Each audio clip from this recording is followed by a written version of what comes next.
यमुनानगर के गांव तिल्लीपुरा से एक ऐसी शादी जो चर्चा का विषय बनी हुई है।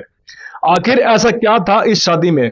वीडियो पर लगातार बने रहिए। मैं आपको बताऊंगा कि इस शादी के अंदर ऐसा क्या था जो चर्चा में लगातार ये शादी बनी रही।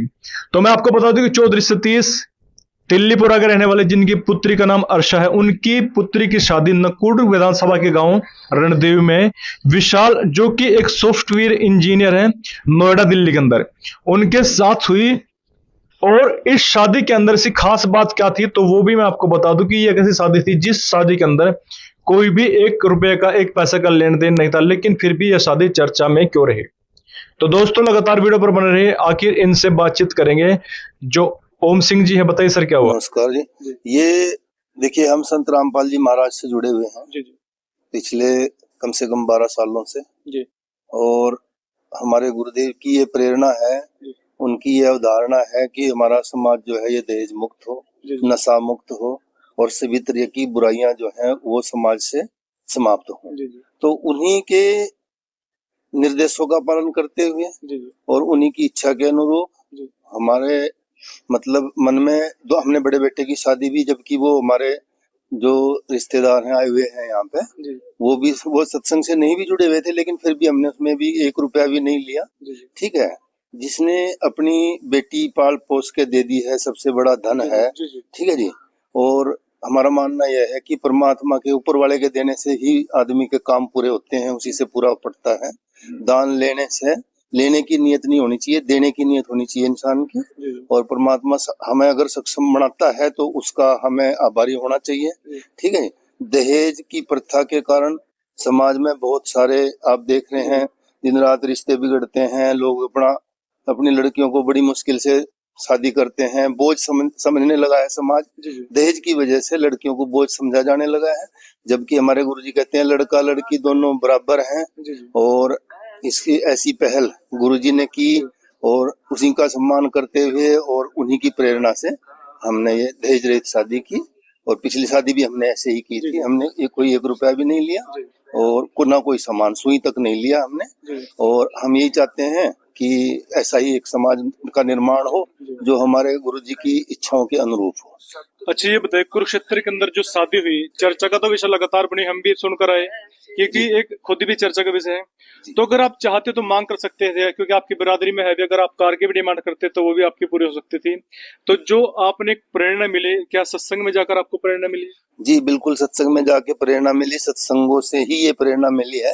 अगर हम चाहते तो करोड़ों का दहेज ले सकते थे, मिल सकता था हमें, क्योंकि 30 लाख रुपया की मतलब पैकेज है हमारे बेटे का, वो जॉब कर रहा है पिछले कई सालों से। और उसे इसी गुरुजी की प्रेरणा से ही हमारे मन के अंदर में हमारे ऐसी इच्छा ही नहीं हुई कभी कि हम दहेज लेंगे। हमारा शुरू से ही यही था कि हमें बस लड़की हमारे बच्चे के सही उसके स्तर की मिल जाए, तो बाकी दहेज लेने की हमारे मन में कभी भी कोई इच्छा नहीं थी। और परमात्मा बच्चों को सुखी रखे, यही सबसे बड़ा दहेज है जी हमारी नजर में। तो लगभग इस शादी में, जो अनोखी शादी हुई, लगभग कितने लोग पहुंचे थे? क्या आपके परिवार के थे या फिर एक बारात के तरीके से वहां पर लोग पहुंचे? नहीं, बारात के तरीके पे तो नहीं थे, लेकिन हमारे परिवार के मुख्य आदमी थे, हमारे खास में सभी रिश्तेदार भी वहाँ पे मौजूद थे। और इसी तरह प्रकार से आगे जो लड़की पक्ष है उनके भी, गाँव के परिवार के और रिश्तेदार जो गणमान्य थे हमारे, ठीक है जी, मौजूद लोग सभी मौजूद थे। अच्छा, जो ये मेहमान है सभी आपके साथ ही उस रणदीव गांव से ही हैं? नहीं, कुछ तो इनके रिश्तेदार भी हैं, कुछ हमारे साथ भी हैं, हमारे साथ भी। तो ये आपके साथ ही हैं? जी जी। आपका क्या नाम सर?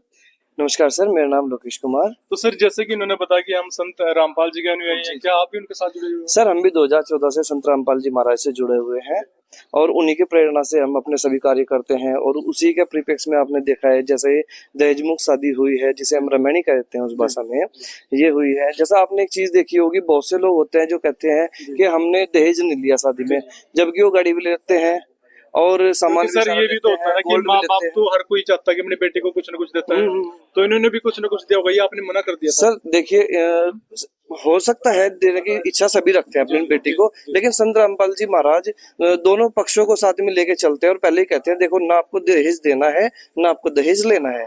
जैसा कि एक आप छोटा सा उदाहरण देखते हैं, हमारे जो हिंदू धर्म में, सनातन धर्म में भगवान जिन्हें भगवान की उपाधि दी है मर्यादा पुरुषोत्तम की, श्री रामचंद्र जी को, आप ही बताइए क्या उनकी शादी में कोई किसी प्रकार के दहेज का लेन देन हुआ था? या शिव भगवान जो है उनकी शादी में कोई लेन देन हुआ था? ये तो यहाँ पे आकर के हम लोगों ने ऐसे आडंबर बना दिया और दहेज का रूप इसे दे दिया, और उसके कारण ही फिर क्या होता है, एक तो बहुत बड़ी शादी हो गई, थोड़े दिन बाद उसके पड़ोस में कोई छोटी शादी हो गई, वो फिर उसे प्रताड़ित करते हैं लड़की को कि यहाँ पे इतना दहेज नहीं आया जितना हमारे आना चाहिए था। उस चक्कर में क्या होता है, फिर लड़कियों को बहुत सी लड़कियों को जलाया जाता है, मारा जाता है, बहुत सी घटनाएं घटित होती है समाज में, आपने बहुत देखा है। और बहुत से लोग क्या करते हैं, कहते हैं कि हमने बिना दहेज की शादी कर दी, शादी में कैसा है 51,000 रुपए वो तो वापस कर दिया, और गाड़ी भी ले ली, सोना ले लिया, सामान ले लिया, कपड़े ले लिए, सब कुछ ले लिए, और कह दिया कि हमने बिना दहेज की शादी कर दी। ये बिना दहेज की शादी सही प्रकार से ये है जिसमें ना तो किसी प्रकार के गोल्ड का, ना फर्नीचर का, ना इलेक्ट्रॉनिक और ना कपड़ा वगैरह कोई किसी प्रकार का लेन देन नहीं हुआ है, ना कोई पैसा। शादी तभी चल सकती है। वैसे मैं आपको बताऊं कि सतीश जी हैं जिनकी पुत्री थी, इनसे भी थोड़ी बातचीत करेंगे। सर ये बताइए, जैसे कि जो शादी है आपके 10 जून को हुई, शादी चर्चा का विषय थी, हमें भी सुना था उस समय, तो हम नहीं पहुंच पाए, कुरुक्षेत्र से भी हमारे पास था। तो वैसे तो चाहते आप दे सकते थे क्योंकि हर माँ बाप देना चाहते हैं, क्या उन्होंने कोई डिमांड की आपके पास शादी को लेकर? सबसे पहले नमस्कार जी। जी जी। देखो मेरी कोई डिमांड नहीं करी, क्यों, ये अगले भी संत रामपाल जी महाराज के शिष्य हैं और हम भी महाराज जी के शिष्य हैं। अच्छा, आप इनके साथ जुड़े हो? हाँ जी, हाँ जी, हम भी 2014 से रामपाल जी से जुड़े हुए हैं जी, और ये भी रामपाल जी से जुड़े हैं। कोई ने डिमांड नहीं करी, 1 रुपए की डिमांड नहीं करी, और सिंपल तरीके से शादी हुई। कोई बात नहीं लिया, कोई दहेज नहीं दिया जी। जैसे कई बार कहते हैं ना वो उसके भाई कोई बचौलिया हो गया, इसके अंदर मुझे सोने की गुंठी पड़ाओ आप, या माँ बाप अपनी बेटे को सोने का कोई आभूषण देते हैं, क्या उन्होंने आपसे कुछ कहा या आपकी भी इच्छा नहीं हुई? बस ना कोई बचौलिया नहीं था जी। अच्छा, बचौलिया भी खुद यही है? कोई बचौलिया कोई डिमांड नहीं थी। बचौलिया भी हमारे गुरु जी के शिष्य है ना, वही बचौलिए थे जी हमारे। अच्छा ये बताइए, चलो इस शादी को लेकर के, जैसे कि आपने एक दहेज रहित शादी की, इन्होंने बहुत अच्छी बात बताई कि मतलब लास्ट में होता है कि कई बार अगर कोई दहेज कम देता है तो कई बार बेटे को जला भी जाता है, और इन्होंने जो विशाल जी के फादर साहब, इन्होंने बताया कि जिसने अपनी बेटे दी उसने सब कुछ दे दिया। तो जो इनकी सोच के बारे में क्या कहोगे, और लास्ट में जो मतलब दर्शक उनसे क्या कहोगे आप शादी को लेकर के? देखिए, सोच तो जो समाज की बदलेगी ना, तो सिर्फ संत रामपाल जी महाराज की विचारों से ही बदलेगी, वैसे नहीं बदलेगी। वैसे तो लोग ये कहते भी 1 रुपए की शादी करेंगे, रुपए की शादी कर लें और पीछे न चेक ले लें लाखों रुपए का, तो ये तो दिखावा है ना। सिर्फ एक यही संस्था ऐसी है जहाँ पर कोई दिखावा नहीं है और कोई वो नहीं है, दहेज का कोई वो नहीं है, तो फ्री शादी करते हैं जी।